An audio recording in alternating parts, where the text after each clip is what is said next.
In the vast expanse of space, Earth was just a tiny, insignificant dot. To the people of the galaxy, humanity seemed far behind in almost everything. The Galactic Union, a massive alliance of advanced civilizations, had allowed Earth into their ranks, but it was more of a gesture than anything serious. Earth had no real power, no advanced technology, and was considered by the galaxy's elites as a charming, yet amusing, little species. The Union members, with their towering, sleek starships and hyper-advanced technology, looked at humanity's primitive spacecraft and laughed. Earth's ships were outdated, their weapons systems barely functional, and their navigation systems were centuries behind. The Galactic Union's most powerful races, like the Krelthians, the Xiphans, and the Talarians, saw humanity as nothing more than a curiosity. They humored the humans, but they were not taken seriously. The galaxy's leaders joked that Earth was more like a pet, a place to visit for fun, but never a threat. To them, Earth's biggest achievement had been putting a man on the moon hundreds of years ago. After that, humanity's progress seemed to slow down. Earth's governments tried to stay relevant, but the galaxy's powerhouses had long since left them behind. Humanity's presence in the galaxy was a joke, a punchline that was often laughed about in the grand councils of the Union. But in a small, quiet corner of Earth, away from the grand intergalactic discussions, there was someone who didn't see Earth as a joke. His name was Linus Evans, and he was just a child. Linus lived in a small rural town on Earth, a place where the hustle and bustle of city life didn't reach. His house was tucked away in the woods, surrounded by trees that seemed to reach for the stars themselves. Linus was not like other children.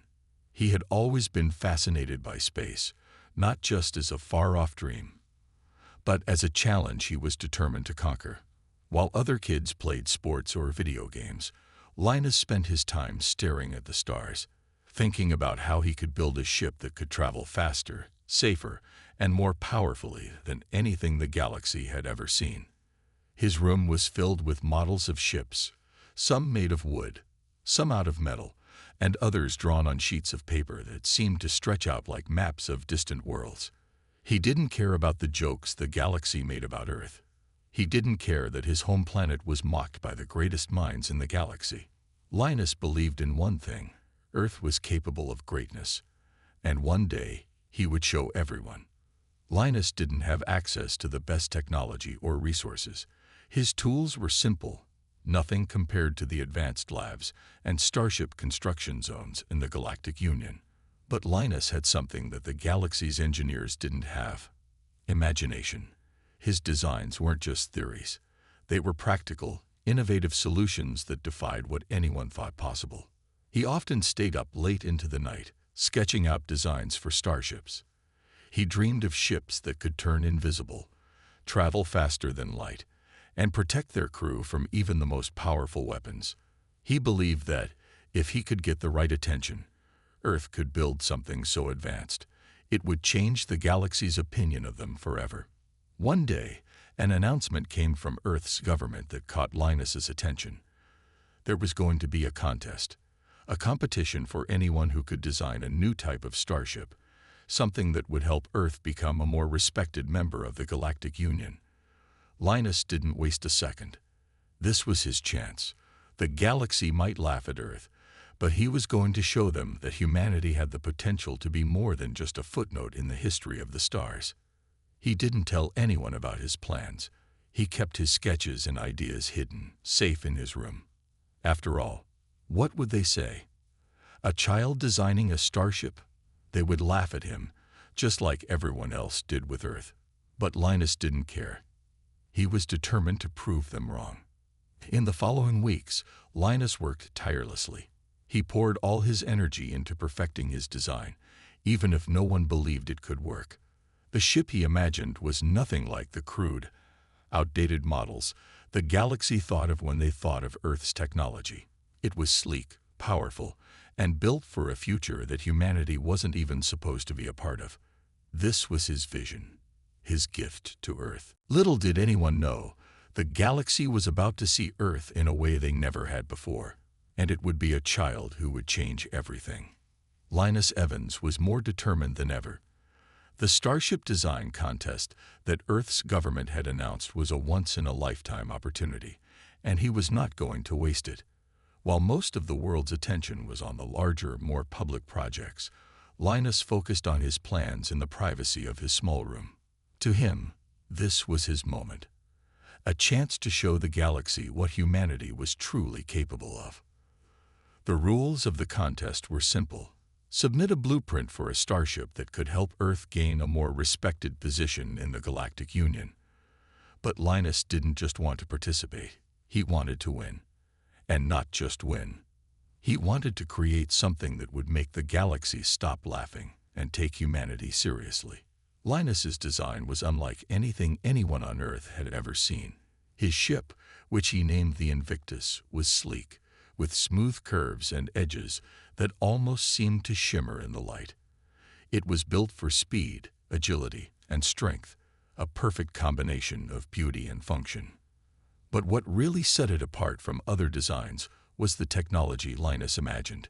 He had created a propulsion system that could surpass the speed of light, a shield that could block the most powerful lasers, and a power core so advanced that no one in the galaxy would be able to replicate it. Linus knew that even the most advanced engineers in the galaxy would never expect something so revolutionary from Earth. To Linus, it didn't matter that he was just a child. The galaxy had underestimated Earth for too long, and now he was going to show them that humanity could think in ways no one had expected. There were plenty of reasons why people might dismiss him. He wasn't a famous engineer, he didn't have access to the best resources, and he had no experience in military technology. But Linus had something even more important.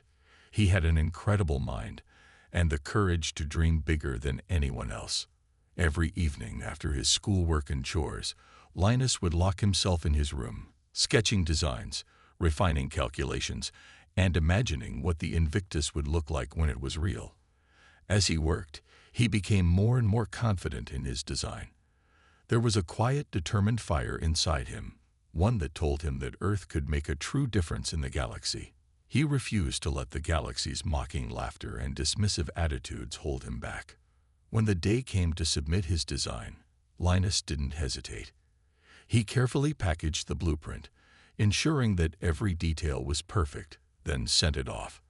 There was no fanfare, no announcement, just the quiet confidence that he had done everything he could to make Earth proud.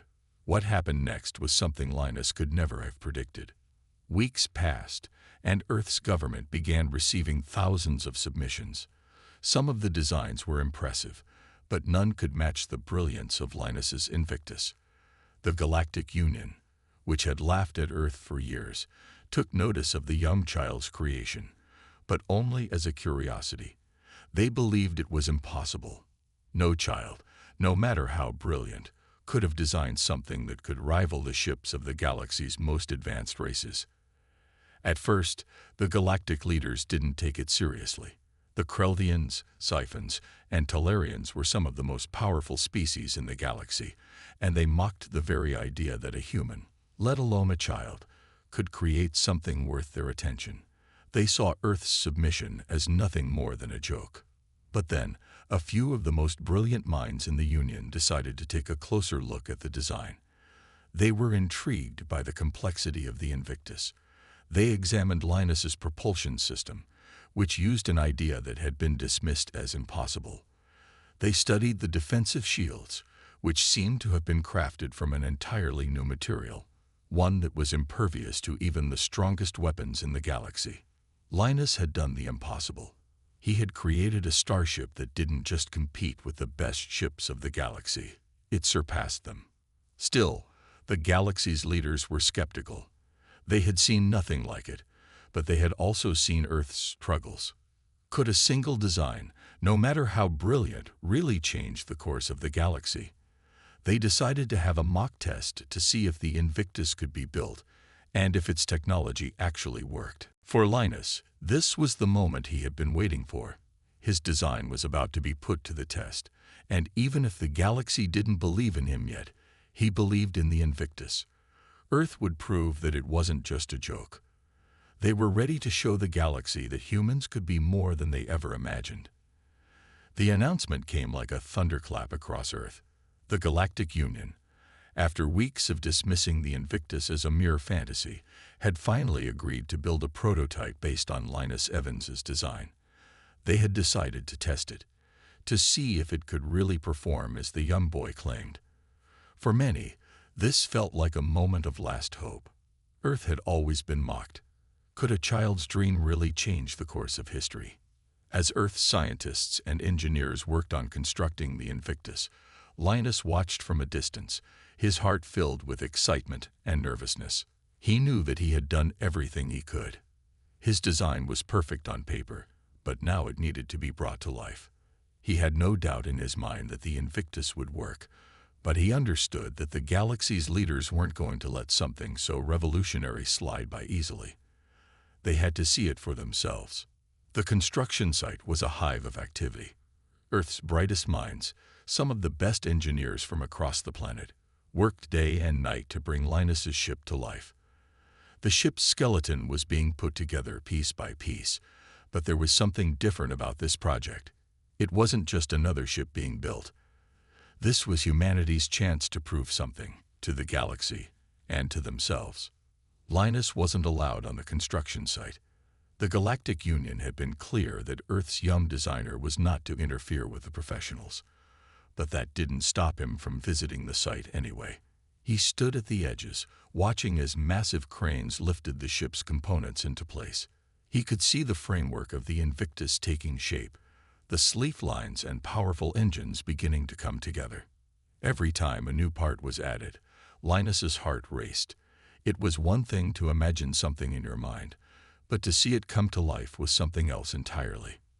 There were moments when Linus stood back, unable to believe that this ship, his ship, was real. The world had laughed at him. The galaxy had laughed at Earth. But now, the laughter was starting to fade.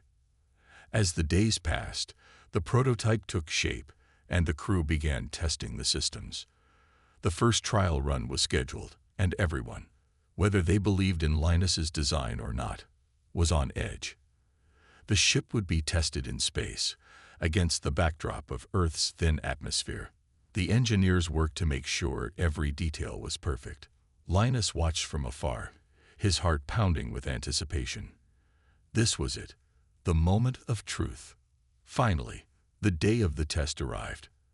The Invictus stood tall on the launch pad, its engines humming, its sleek surface gleaming in the sunlight. The crew that had been chosen to pilot it were experienced space travelers, but they were nervous. They had heard the rumors about the incredible speed of the ship's propulsion, its near-impenetrable shields, and the advanced weapon systems, but they had never seen anything like it before. And now, they were about to put it to the test. The countdown began, and Linus stood off to the side, his fingers crossed. He had done everything he could. The design was flawless. Now it was up to the Invictus to prove itself. 3, 2, 1, launch. The command echoed through the loudspeakers, and in a flash, the ship was off the ground. The world watched as the Invictus soared into the sky. It moved faster than anything the engineers had ever seen. It was like a streak of light, outpacing the other ships in Earth's fleet by far. The engines roared as the ship sped into space, leaving Earth behind. For a moment, there was silence, just the hum of the ship's engines cutting through the vast emptiness. The first test was simple: accelerate to high speed, then brake to a sudden stop. It was a maneuver that would test the ship's agility and control. The pilots engaged the thrusters, and the Invictus responded as if it were a living creature, maneuvering with precision and grace. The ship's frame held steady, no shake or wobble, despite the incredible speed. When the ship's AI gave the command to stop, the ship's engines powered down smoothly, coming to a perfect halt. It was as if the ship had never moved at all. The engineers watching the monitors couldn't believe their eyes. It was performing beyond their expectations, beyond anything they could have imagined. But the true test was yet to come. Next, They engaged the ship's shield. The engineers had been skeptical about Linus's shield design. Could it really be as powerful as he claimed? Would it hold against a blast from a galactic-class weapon? The engineers fired a simulated blast from a long-range weapon, a standard test for any ship. The laser beam shot toward the Invictus, but before it could touch the ship, a shimmering shield enveloped the vessel. The laser hit, and for a split second, there was a blinding flash of light. Then, as quickly as it came, the light vanished, and the Invictus remained unharmed. The crowd of engineers and officials erupted in disbelief. The shield had held. It worked. Linus's design was real. The Invictus had passed the most difficult test any ship could face. As Linus watched from a distance, he allowed himself a small smile. The galaxy had laughed at Earth, at him, but now the whole galaxy would have to see Earth in a new light. And the best part, this was just the beginning. The success of the Invictus spread quickly across Earth, and then, like wildfire, through the entire galaxy. News channels broadcasted the footage of the ship's flawless test, its incredible speed, and the unbreakable shield. Scientists, engineers, and even military officials were in shock. Earth, a planet that had once been laughed at, had just shown the galaxy something the galaxy had never seen before. On distant planets, the leaders of the Galactic Union began to question everything they thought they knew about humanity. The Krelthians, Xiphans, and Talarians, who had mocked Earth as nothing more than an insignificant backward planet, now found themselves faced with a new reality. A human child, just a boy, had designed a starship that outperformed anything they had ever created. The response from the Galactic Union was swift. They called for an emergency council meeting, a gathering of the galaxy's top leaders and military officials. It was time to discuss the implications of the Invictus. They could no longer ignore humanity. Linus's ship had made sure of that. Linus Evans was suddenly the most talked-about person in the galaxy. Invitations flooded in from all corners of space. Scientists wanted to meet him. Politicians sought his counsel, and military commanders begged for his attention. But Linus, though flattered, remained focused. He knew that the road ahead would not be easy. He had built the ship, but the galaxy's leaders would not just accept Earth's rise without resistance. Earth would have to prove its worth even further. At a council meeting of the Galactic Union, tension was thick. Representatives from every corner of the galaxy sat in a grand chamber, their voices loud and heated. They debated fiercely. Should they welcome this new technology or fear its power? Some, especially the Krelthians, demanded that Earth be cut off entirely, fearful that humanity might disrupt the balance of power in the galaxy. They argued that a single ship, no matter how advanced, could not be allowed to change everything. Others, more cautious, proposed that Earth be given a chance to prove itself. After all, the Invictus was just the beginning. What if there were more humans out there, with more ideas that could reshape the galaxy? The representatives were divided, but the fact remained: Earth had taken a massive leap forward. Meanwhile, Linus remained in his home on Earth, refusing all invitations. He didn't want fame. He didn't want to become a symbol. He only wanted one thing: to make sure humanity was treated with respect, and that the Invictus was just the start of Earth's journey to the stars. The following weeks were a whirlwind of activity. Earth's government had launched a series of talks with the Galactic Union, and Linus was invited to present a second phase of his ship's design, one that included enhanced weaponry and more advanced propulsion systems. The Invictus was now seen as more than just a symbol of Earth's strength. It had become a bargaining chip. However, some factions of the Galactic Union still resisted.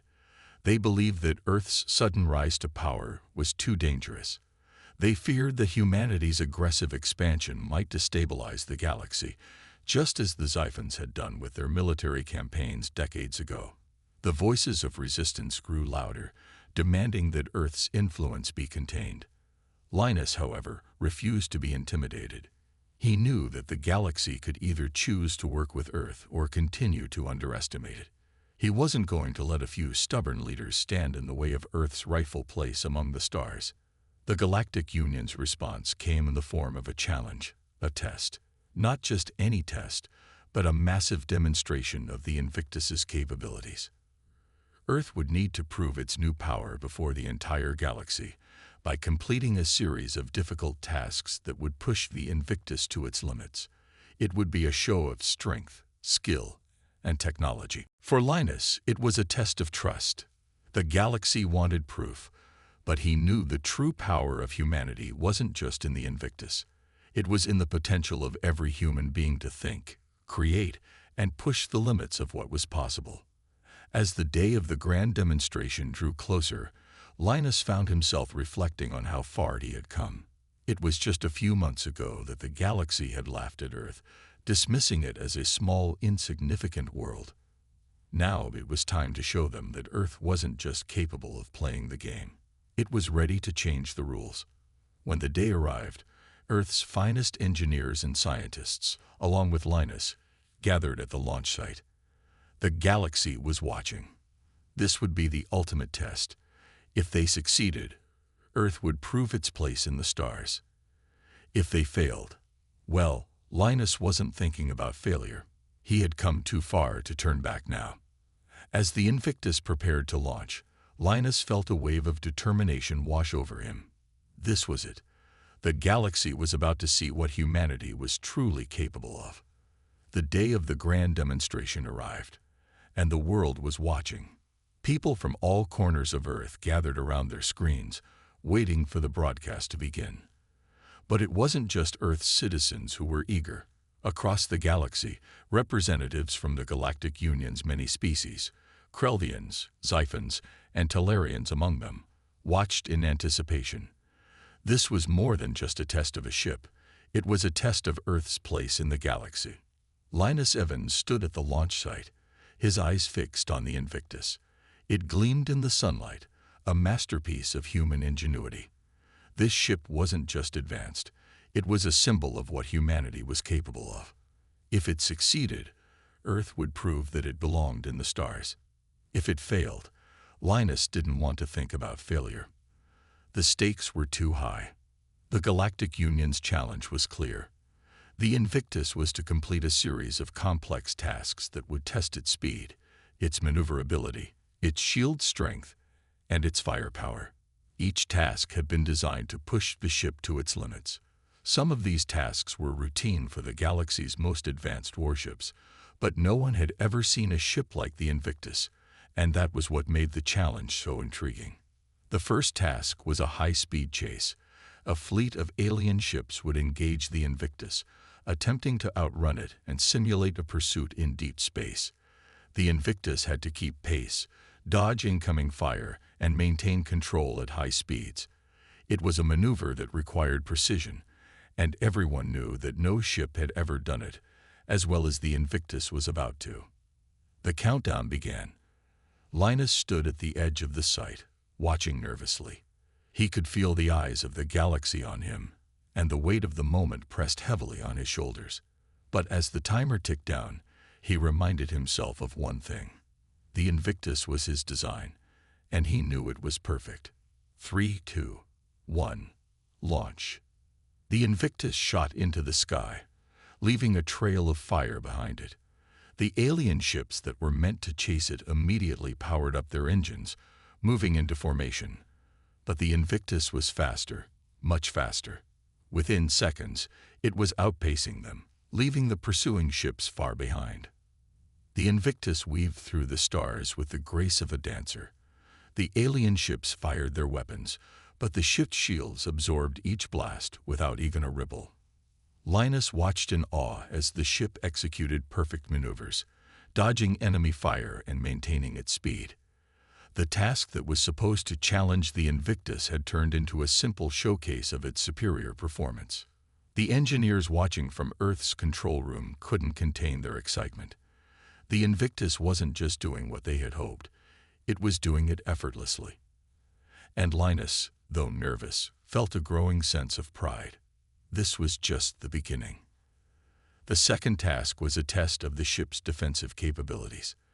The Invictus would have to endure a barrage of laser blasts, missiles, and even an EMP attack. The ship's shields would need to hold up under intense pressure, and its hull had to withstand any damage. The engineers were confident that the ship could survive this test, but the true challenge was whether it could do so without compromising its systems. As the attack began, Linus watched from the control center. The first wave of laser blasts hit the ship's shields, and for a brief moment, the air crackled with energy. But the shields held the glowing barrier, repelling each blast with ease. Then came the missiles, powerful, fast, and designed to penetrate even the most advanced defenses. The Invictus absorbed the impact without so much as a tremor. The ship was indestructible, it seemed. The EMP attack followed, and for a split second, the crew of the Invictus braced for impact. But once again, the ship's systems held strong. The EMP pulse washed over it, but it did nothing to disrupt the ship's systems or controls. It was as if the Invictus had anticipated the attack, preparing for it in ways no other ship had ever done before. The crowd erupted in applause. The Invictus had passed the second task with flying colors. But the final test was the hardest. The Galactic Union had designed a simulated battle, one in which the Invictus would face a fleet of warships, all armed with the latest weaponry and advanced tactics. The objective was simple. The Invictus had to defend itself and take down its attackers without sustaining significant damage. Linus knew this would be the real challenge. The Invictus had already proven itself fast and strong, but this would test its ability to fight. The ship had been designed for combat, yes, but how would it fare in a full-scale battle? The battle began, and the Invictus moved into action. Its weapons fired with deadly accuracy, obliterating enemy ships one by one. The ship's eye-controlled targeting systems locked onto the enemy with precision, and the powerful cannons tore through the approaching warships. Linus's heart raced as the battle unfolded before him. The Invictus was unstoppable. The enemies that had once been feared now stood no chance. In a matter of minutes, the battle was over. The Invictus had won, taking down the entire enemy fleet without a single hit to its hull. The galaxy had witnessed a miracle. Earth, and the child who had designed the Invictus, had proven that they were not only capable but extraordinary. Linus had changed everything, and the galaxy would never be the same again. The success of the Invictus was beyond what anyone could have imagined. Earth, a planet once considered insignificant, had now taken its place at the forefront of galactic technology. The Invictus wasn't just a warship, it was a symbol of humanity's potential. Linus Evans, the boy who had designed it, was no longer just an inventor. He had become the face of Earth's new era. The galaxy, once full of skepticism and doubt about Earth, was now filled with awe and respect. But with this respect came something else: fear. The Krelvians, Xiphons, and other powerful species of the Galactic Union had begun to question their own place in the stars. They had watched as humanity's ship tore through the galaxy, performing feats that even their best warships could not match. The rise of Earth was undeniable, and for many, it was a troubling thought. In the halls of the Galactic Council, discussions were heated. The representatives from the various races had gathered to address the shift in power. Earth had proven itself capable, but now the question was, what would they do with this power? The Krelvians were the loudest in their opposition. Their warlike culture had long dominated the galaxy's conflicts, and they feared that Earth's newfound strength could lead to an imbalance in the delicate power structure. The Xiphons, on the other hand, saw an opportunity. They believed that an alliance with Earth could be beneficial, but they were careful not to show too much eagerness. The Talarians, more neutral in nature, were watching from the sidelines, waiting to see how things would unfold. Linus, who had become something of a celebrity, was invited to speak before the Galactic Council. His words carried weight, but he wasn't naive enough to think that his success would guarantee a peaceful future. The galaxy was a vast place, full of ancient rivalries and power struggles. While some saw Earth as a new ally, others saw it as a potential threat. The day of the council meeting arrived, and Linus stood before the representatives of the galaxy. The room was silent as he took his place. The council had asked for Earth's intentions, and Linus knew that this moment would define humanity's future in the stars. "We are not here to dominate," Linus began, his voice calm but firm. "We are here to learn, to grow, and to offer what we can to the greater good of the galaxy. Our ship, the Invictus, is not a weapon of conquest. It is a tool for peace, a symbol of what humanity can achieve when we work together." There was a moment of quiet in the room. Some of the representatives nodded, while others remained stoic. The Krelthians, in particular, looked skeptical. But Linus pressed on. "I understand that some of you may fear us," he continued. "I know that humanity's sudden rise may seem like a challenge to the status quo, but I promise you, we are not here to overthrow the balance of power. We simply wish to share in the knowledge and experience of the galaxy." The words hung in the air, and for a moment, it seemed as though they might not be enough. But then, a voice broke the silence. "What guarantee do we have that you will not use this power against us?" a Krelthian representative demanded. "You have shown us that you are capable of creating a ship that can defeat any fleet.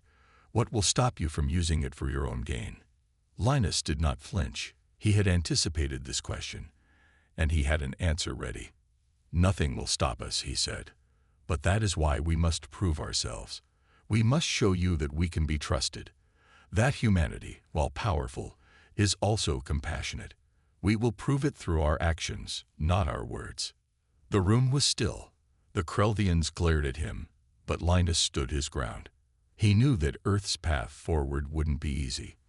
There would be many more challenges ahead, many more doubts to face, but humanity had made its mark. And now, it was time to show the galaxy that it could be trusted.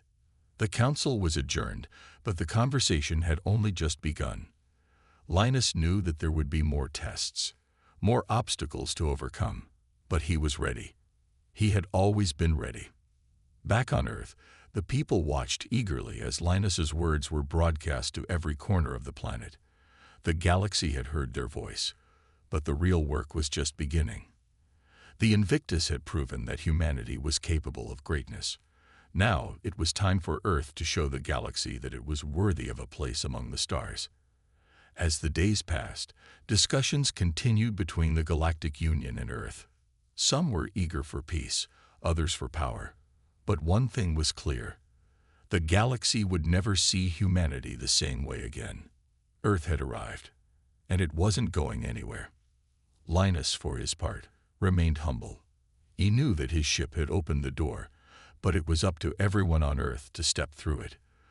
The future was uncertain, but for the first time in a long time, Earth had a chance to shape its own destiny.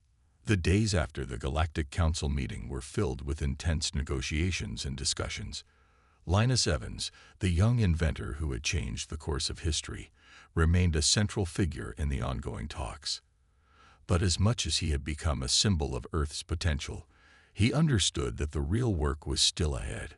Earth had earned its place among the stars, but how it would use that position was up to its people. Back on Earth, the excitement had not died down. The broadcast of the Invictus test runs had been watched by millions, and the planet was buzzing with hope.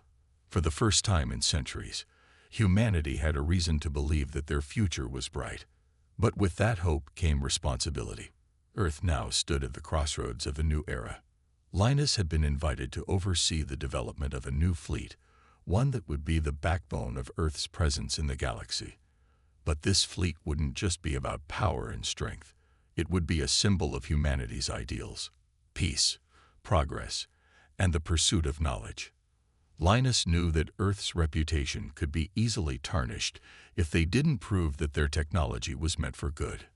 As Linus worked on the next steps for humanity's future, he received messages from representatives across the galaxy. Some were eager to form alliances with Earth, offering resources and knowledge in exchange for cooperation. Others were more cautious, unwilling to trust a species that had so suddenly risen to such prominence. Linus knew that patience would be key. Trust was not built in a day. and it would take time for Earth to prove that it could be a reliable partner in the galactic community. One day, as Linus was reviewing the designs for the new fleet, he received an unexpected visit. It was from Admiral Renka, the Sci-Fi representative, who had been one of the first to see the potential in Earth's technology. She was tall and imposing, with sharp features that spoke of her people's warrior culture. But as she entered the room, there was something different in her expression, something that Linus had not expected. "I've been watching the progress of Earth with great interest," Admiral Renka said, her voice steady and calm. "And I believe we are at a turning point." Linus stood up, intrigued. "What do you mean?" Renka looked out the window, as if considering her words carefully. "For centuries, the galaxy has been divided by power struggles and ancient rivalries. But Earth has shown us something different. Your ship, the Invictus, was a game changer. But what really caught my attention was your message. You said you weren't here to dominate, but to learn, to share. And that, Linus Evans, is why I believe we can work together." Linus's heart skipped a beat. He had not expected such a bold statement from someone as influential as Admiral Renka. But he knew that this was exactly the kind of opportunity Earth needed, to build relationships based on trust, not fear. "We've already taken the first step," Linus said, his voice firm. "But there's still a long way to go. I know that the galaxy is watching, and I know that some are still uncertain about Earth's intentions. But I promise you this, humanity will prove itself worthy of your trust. We will use our strength for peace, and we will work together with those who share our vision." Renka nodded, her eyes gleaming with a mixture of respect and something else, hope, perhaps. "I will take your words back to the Sci-Fi Council," she said. "But know this, Linus Evans, I believe in what you're trying to do. The galaxy is changing, and it's not just because of your technology.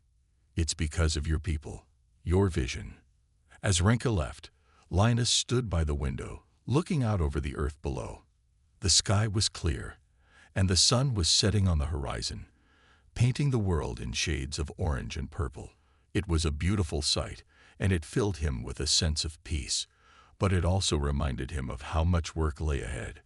The road to a united galaxy was not easy, and there would be challenges ahead. But Linus was no longer afraid. He had seen the potential for change, and he believed in it. Back in the Galactic Council chambers, the discussions continued. But slowly, the tone began to shift. Earth's message of peace and progress was beginning to take root. The once skeptical representatives started to see that humanity wasn't just a passing trend. It was a force that could help reshape the future. It wasn't long before Earth began to form alliances with other races, and the Invictus became a symbol of the new era. The fleet that Linus had helped design was built and launched, and it became a cornerstone of Earth's growing influence in the galaxy. But Linus knew that the real work had just begun. The technology was there, the ships were built, but now Earth had to show that it could be trusted to use its power for good. As Linus looked to the future, he saw a galaxy on the verge of something new. The power struggles that had defined so much of its history were beginning to fade, replaced by a vision of cooperation and shared knowledge. Humanity had proven its worth, and now it had the chance to help lead the way. The galaxy had laughed at Earth once, but now they were watching with respect, and perhaps a little bit of envy. For Earth had not only built the Invictus, it had built a future. And that future, Linus knew, was just the beginning.